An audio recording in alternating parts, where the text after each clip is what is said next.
ഇതിപ്പോ എത്ര കൊല്ലായി? ഇത് അടിച്ചിട്ട് ഒരു കൊല്ലാവാനായിട്ട്. ഒരു ഫുള്ള് ഹീൽഡ് അല്ലേ? ആയിട്ടായിട്ടുള്ളൂ.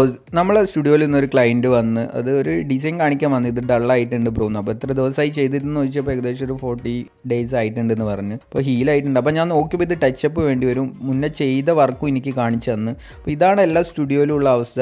ഡിസൈൻ എന്ന് പറഞ്ഞു കഴിഞ്ഞാൽ ഭയങ്കര എഡിറ്റഡ് ആയിട്ട് പോസ്റ്റ് ചെയ്യും. ടാറ്റു ചെയ്യാത്തും ടാറ്റുവിനെ പറ്റിയിട്ട് അറിയാത്ത ആളുകൾ ആ ഫോട്ടോസും വീഡിയോസും കണ്ട് അവിടെ പോയി ചെയ്യും. ആഫ്റ്റർ ഹീലിംഗിൽ ഇതേപോലെ 8,000-നാണ് ആൾ ചെയ്ത് കൊടുത്തിട്ടുള്ളത്. അപ്പോൾ ചീപ്പായിട്ട് നിങ്ങൾ ടാറ്റു ചെയ്യുമ്പോൾ ശ്രദ്ധിക്കുക. നല്ല എക്സ്പീരിയൻസ്ഡ് ആയിട്ടുള്ള ഒരു ആർട്ടിസ്റ്റിൻ്റെ അടുത്ത് പോകുമ്പോൾ അവർക്ക് അറിയാം അതിൻ്റെ എഫക്റ്റ്, അതെങ്ങനെ ചെയ്യണം, എത്ര റിസ്ക് ഉണ്ടെന്നുള്ളത്. അപ്പോൾ അത് അവർ അതിനനുസരിച്ചുള്ള ഫണ്ട് നിങ്ങളുടെ അടുത്ത് നിന്ന് മേടിക്കും. കാരണം അവർ അത്രയും പെർഫെക്റ്റ് ആയിട്ട് ചെയ്യാൻ വേണ്ടിയിട്ടാണ് ആ ഫണ്ട് മേടിക്കുന്നത്. അപ്പോൾ ചീപ്പായി ചെയ്യുമ്പോൾ അതിനനുസരിച്ചുള്ള കുറവുകളും കാര്യങ്ങളൊക്കെ ഉണ്ടാവും. അപ്പോൾ നിങ്ങൾ ആർട്ടിസ്റ്റിനെ ചൂസ് ചെയ്യുമ്പോൾ നല്ല എക്സ്പീരിയൻസ്ഡ് ആയിട്ടുള്ള ഒരു ആർട്ടിസ്റ്റിൻ്റെ അടുത്ത് പോയി ചെയ്യുക. അതാകുമ്പോൾ നിങ്ങൾക്ക് ടച്ചപ്പ് ഒക്കെ വരാനുള്ള ചാൻസസ് വളരെ കുറവാകും. കാരണം അവർ നിങ്ങളെ സ്കിൻ ടൈപ്പിനും സ്കിൻ കളറിനും ബോഡി ഷേപ്പിനും അനുസരിച്ചുള്ള ഡിസൈനെ സെലക്ട് ചെയ്ത് തരുള്ളൂ. എല്ലാത്ത ഒരാളെടുത്ത് നിങ്ങളിപ്പോൾ ഒരു ഫോറിൻ സ്കിന്നിലുള്ള വർക്കായിട്ട് പോയി കഴിഞ്ഞാൽ അയാൾ അതേപോലെ തന്നെ കോപ്പി പേസ്റ്റ് ചെയ്യും. അത് ചെയ്ത് തരും നിങ്ങൾക്ക്. കാരണം അവർക്ക് അറിയില്ല അതിൻ്റെ ആഫ്റ്റർ ഹീലിംഗ്. അവർ ഇത് പഠിച്ച് കുറച്ചായിട്ടുണ്ടാവുള്ളൂ വർക്കൊക്കെ ചെയ്ത് സ്റ്റാർട്ട് ചെയ്തിട്ട്. അപ്പോൾ നിങ്ങൾ എപ്പോഴും ആർട്ടിസ്റ്റിനെ ചൂസ് ചെയ്യുമ്പോൾ നല്ല എക്സ്പീരിയൻസ്ഡ് ആയിട്ടുള്ള ആർട്ടിസ്റ്റിനെ ചൂസ് ചെയ്താൽ നിങ്ങൾക്കും നിങ്ങളുടെ ബോഡിക്കും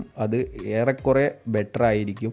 പിന്നെ പ്രൈസ് എന്ന് പറഞ്ഞു കഴിഞ്ഞാൽ ഓരോ ആർട്ടിസ്റ്റുകൾക്ക് ഓരോ പ്രൈസാണ്. അവ എടുക്കുന്ന എഫേർട്ടിനനുസരിച്ച് ആൾ പ്രൈസ് മേടിക്കും. പ്രൈസ് കുറയുമ്പോൾ അതിനനുസരിച്ചുള്ള മാറ്റങ്ങളും ഉണ്ടാവും വർക്കിന്. അത് സാധാരണയാണ്.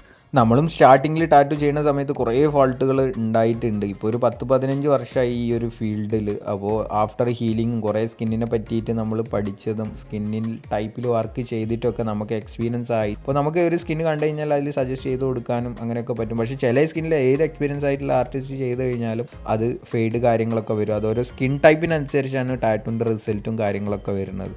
അപ്പോൾ നിങ്ങളും ആർട്ടിസ്റ്റിനെ ചൂസ് ചെയ്യുമ്പോൾ നല്ല ഫോക്കസ് ചെയ്ത് ചൂസ് ചെയ്യുക.